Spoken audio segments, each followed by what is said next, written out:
Movie posters make for terrible YouTube thumbnails, but there's actually a good reason for this. Understanding why may even help your channel grow faster, and by the end of this video, I'll show you a little known method both Netflix and MrBeast use to get more clicks. And maybe even cooler than that, we'll look at what a few popular movies thumbnails would look like if they were YouTube videos. But before we do so, we need to talk about a very special YouTube channel. Introducing one of the most popular channels to discuss film, Every Frame a Painting. Here, he's put together a video essay on the use of silence to build tension, titled Martin Scorsese, Sound of Silence. And for the thumbnail, he uses an image from the Martin Scorsese movie, Raging Bull, and it represents the topic in a more clickable way than the poster ever could. Instead of staring off into space, De Niro looks directly at you. The empty background of the image means all you can do is stare right back at him. It's compelling, and it prompts you to find out more. Another example of this in effect is Matt D'Avella's The Truth About Black Friday, an investigative dive into consumer culture and deceptive business practice. Take a look at Matt's face. That expression of disappointment as he stares directly into the camera portrays emotion, which builds an expectation of what the video is about before you click it. You expect to be treated to an expose, and uncovering the truth about something we think we already know is interesting. It creates an expectation of value. We call that opening the curiosity loop. Someone who has this nailed down to a science is Thomas Flight. Together, the thumbnail and title for Why You Can't Hear the Dialogue in Tenet create a perfect trap for luring in viewers. To really know what makes this thumbnail so successful, you need to understand how viewers see thumbnails. Here, Thomas carefully chose this frame of the movie, which features a deep yellow that pulls the viewer's eye away from everything else on the page. Contrast is a powerful tool to capture an audience. Just look at this video from Vsauce titled, This Is Not Yellow. This thumbnail proves you don't need to be a professional 3D artist to make good thumbnails. You just need a concept that stands out. That's not all though, because both these videos do the next important step. Now that they have your attention, they make you even more curious with a title that makes the viewer think. How could this not be yellow? Why can't you hear the audio in Tenet? And how can you figure out the answer to these questions? The only way is to click. But what if you want a thumbnail's text to be the primary focus? Nerdwriter expertly shows us how to do this, and a good rule of thumb he uses is to stick to only 1 to 3 main visual elements. To help you understand, let's look at a busy thumbnail. You can see there's no depth and there's too much going on to focus on any one thing. It's a visual mess with no meaning. So let's take a look at Nerdwriter's formula. In this page alone, 13 of the 18 thumbnails consist of 2 simple elements: a face, or some faces, and a title. Casey Neistat, What You Don't See, is a beautifully simple but meaningful thumbnail. Instead of cluttering the image with extra information, the combination of the 2 bold words and Casey's blacked out sunglasses instantly pop. It's also a clever link with the title. You can apply this principle to color as well. Take a look at Ordinary Things, how the USSR collapsed on Soviet TV. Stalin's likeness is flanked by the popping colors of the Soviet flag, contrasted with the colors of the Pepsi logo. Clever contrast of both elements and color make this thumbnail pop. Now, we've analyzed some thumbnails from the film genre, and in a moment I'll show you my thumbnail redesigns for a few different popular movies. But first, let's take a look at how this professional thumbnail designer did the same. Jay Alto made this hilarious Toy Story remake, and it couldn't look more like a real YouTube thumbnail. And that's because Jay built it using a reaction framework. Woody's expression is straight out of MrBeast's own playbook, and he combines it with a weird object. The reaction is important because it adds emotion to the image. Woody's disgust provides an explanation of what the weird object will make the viewer feel. Again, the expectation is value. It's turned something that was just a weird object into a compelling video. Even if you don't have a reaction channel, you can use people from your videos instead. John Coogan's Microsoft's Just Killed Zuck's Metaverse does exactly this. John uses a laughing Bill as a reaction to Mark's failure, and Bill looks like a high school bully gloating as he steals Mark's lunch money. And it's amusing to look at. Next from Jay is The Wolf of Wall Street, with Leo buried to his neck in cash, unsurprisingly also inspired by MrBeast. This builds interest because the whole frame is money, so much money that you can't see anything else. Viewers want to click to answer a question they asked without even knowing it. How much money is that? What can it buy me? For this thumbnail, the appeal of the money speaks for itself.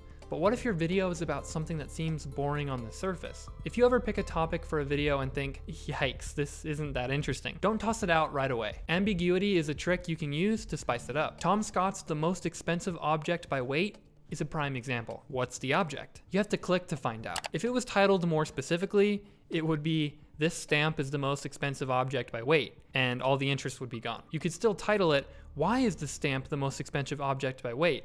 but who cares about stamps anyway? Thirdly, a masterclass in using the infamous red arrow. This is a Mark Rober inspired me call out thumbnail. I don't even need to tell you that pointing a red arrow at anything makes people instantly look at it, but the contrast between the small human and the large robot provides a reference of scale and turns a static image into a dynamic one. Mark has done this with both his world's largest elephant toothpaste volcano, where the me call out draws the viewer's attention to Mark running away, adding action, as well as with the world's largest t-shirt cannon. He's highlighting a small point of interest and showing you the full picture of what's happening. Using a red arrow is a great tool if you've got an image that has no focal point or for an important element that'd be easy to miss otherwise. Just take a look at Mark's latest glitter bomb prank video to see that in action. Similarly, this Lord of the Rings thumbnail uses a magnifying glass style object callout. If you have a composition with only a single element, this is a great hack to instantly add in more interest by blowing up a small piece of the image. And of course, pairing it with a large number is the perfect finish to turn this into a master thumbnail. Now, Jay's remakes were really clever,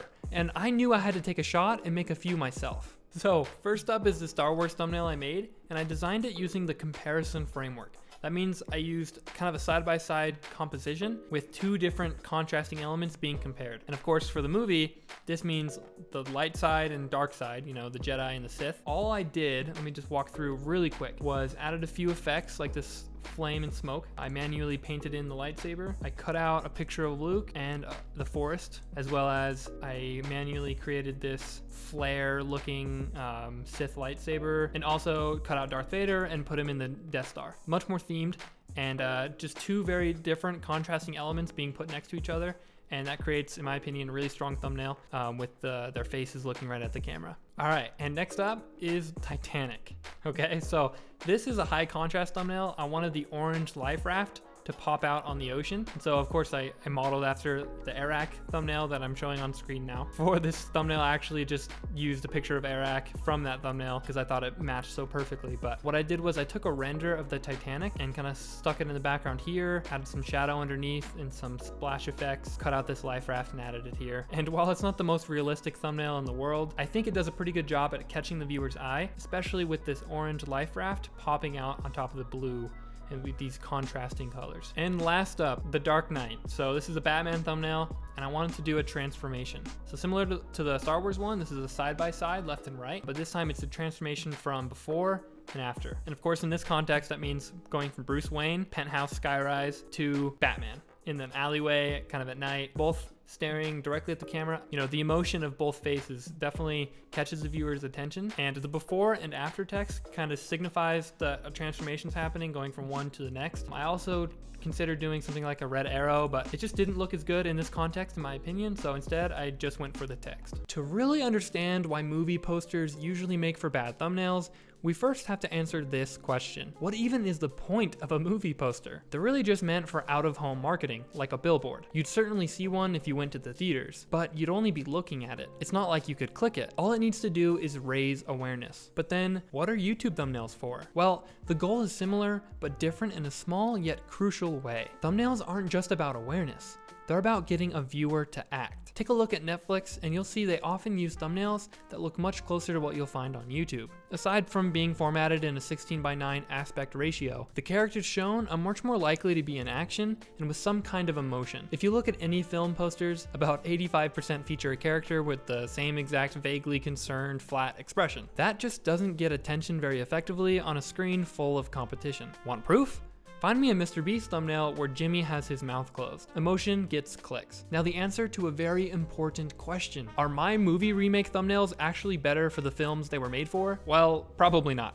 They're a bit too over the top. But I promise to let you know the secret of how both Mr. Beast and Netflix get more clicks on their thumbnails. First, Netflix actually has a catalog of thumbnails for each title, and they pick one specifically for the viewer depending on what they usually click on. Though you can't do that automatically on YouTube, you might consider testing different thumbnails for your videos. After all, Mr. Beast is currently doing this for a whole bunch of old videos, and they're popping off again, even though some are over 2 years old. The 12 million subscriber channel Veritasium is a master at doing this, and I've broken down exactly how he will A/B test every thumbnail in this video here. All right, thanks for watching, guys.